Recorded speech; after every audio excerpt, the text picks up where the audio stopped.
Hey everyone, it's Brad here from Yu-Gi-Oh! Team Plus One, and today I have a cool deck profile I want to show you. This is the deck I've been using for a while on DN now, and I'm doing really well with it. I've been playing Psi-Frames recently, and I am loving my current build, and I thought I should share it with you guys just because it's been doing so well.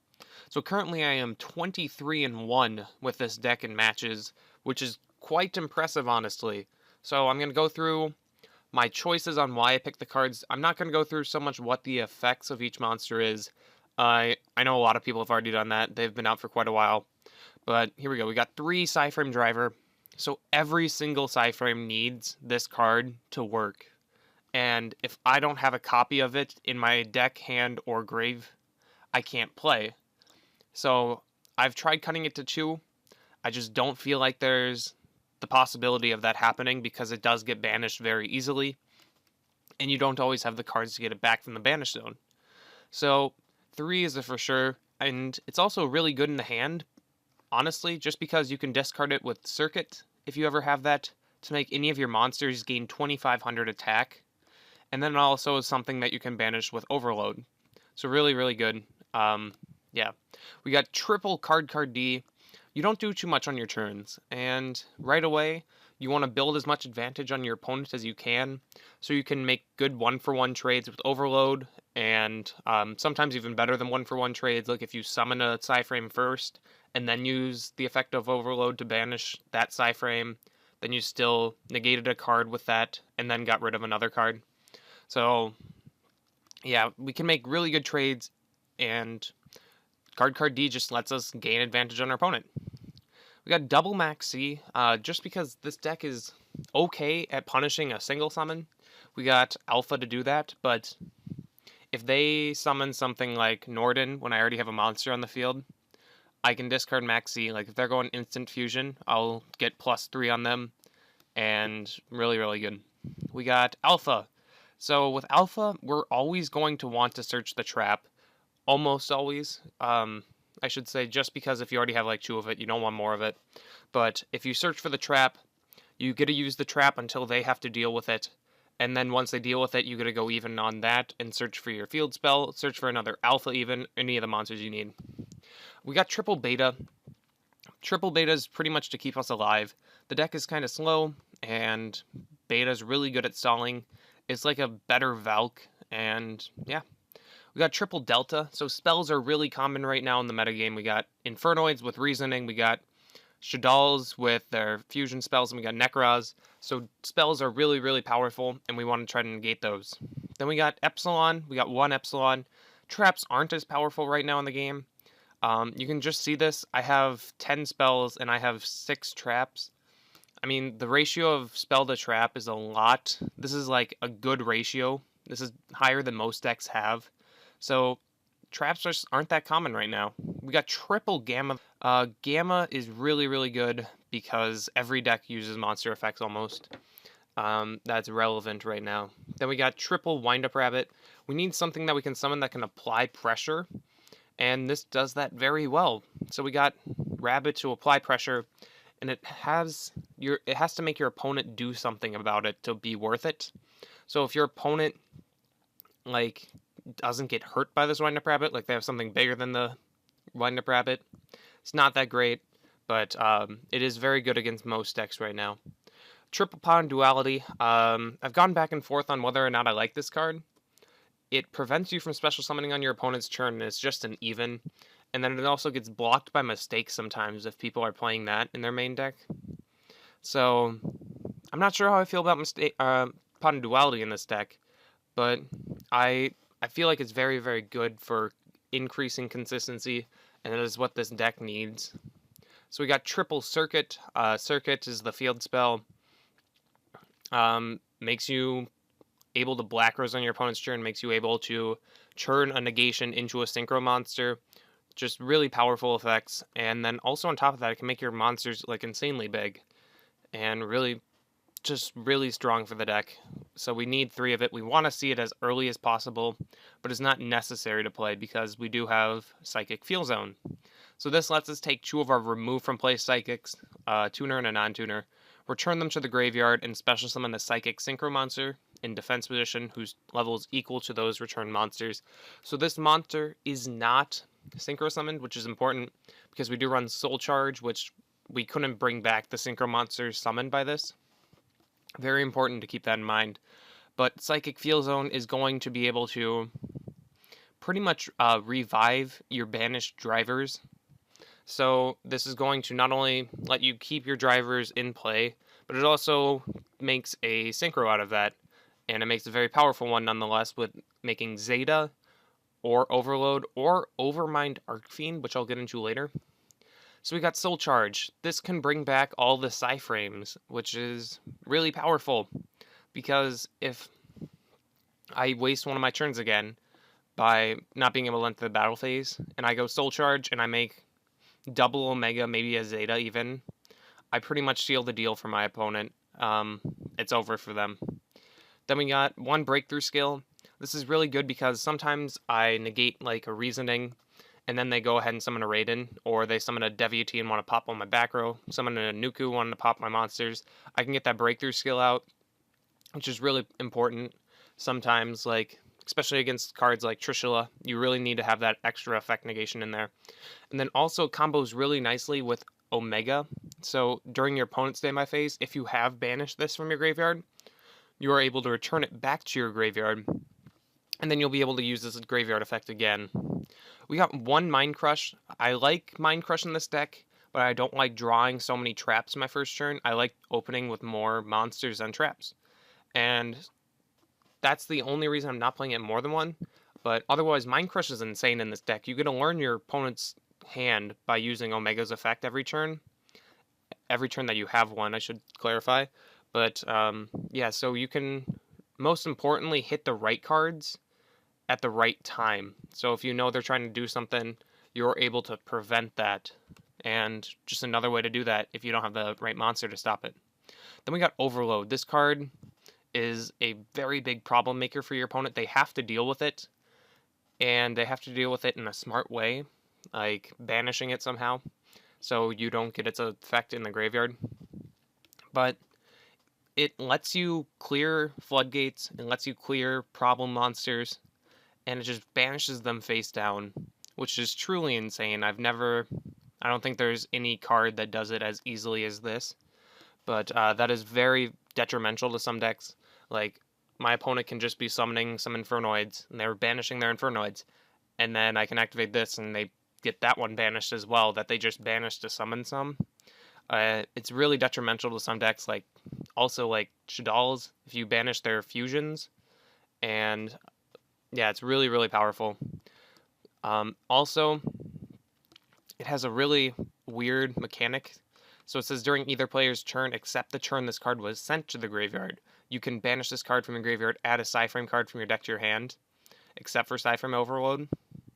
So you can't use it the turn it's sent, but if you banish it to search, and then you, in your opponent's standby phase, you are able to activate Psi-Frame Lord Omega's effect, you can return it to the graveyard, and then immediately after that you'd be able to activate the effect again to banish Overload, because it was not sent to the graveyard, it was returned.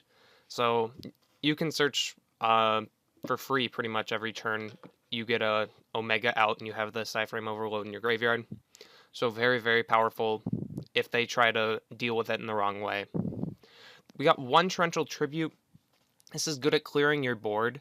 If you summon something off of, like if your opponent Reasonings again, you can summon that to negate that, but let's say you don't have the field spell and you need to get rid of your monsters so you can continue responding. Torrential Tribute will let you get rid of the next monster they summon on top of getting rid of your monsters, which is really, really important because we need to have no monsters on our field to play. So we got Triple Lancia. This card is just insane against Cosmos, against Infernoids, against Ritual Beasts right now. And then it is also very powerful against people who play against the deck wrong. People think they can just sit back and not do anything. Like, they won't even, they might set a monster or something because I can't respond to that.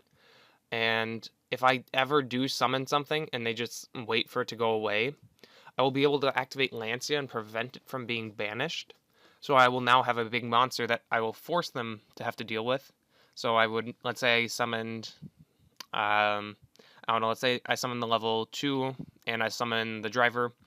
I now have between 3,000 and 4,000 damage on board, so I can poke with that, and then in main phase 2 I'd be able to activate or synchro for an Omega and a Zeta and just pretty much start the clock that will end the game.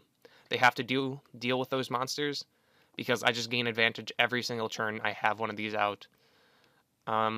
Next card we got Neospatian Grand Mole is another monster that returns to that or removes itself from the field, and that's going to be really, really powerful against Shaddolls, against BA if they don't over or Chaos Exceed into Downward Magician. But yeah, so Grand Mole's very powerful. We got triple Space Typhoon. I've never actually sided this in more than one, but it is potentially really, really powerful against the right deck. Like if you play in the mirror match, a well-timed Space Typhoon can seal the game. And then also, if you play against some deck that just happens to run Mind Drain, Space Typhoon is going to be really powerful against that. Then we got the other two Mind Crush, just because this card is really good against some other decks, like more so than other decks, because there's Necros currently, and I mean even there's Shaddolls, like they add their fusions to their hand, so I can activate this and get rid of those, and I get to learn the rest of their hand, so I can expect what is coming, and that is very powerful with this deck, because if I know what's coming, I'm not going to waste my negation on something. I'm going to wait until you use that. Then we got Double Mistake.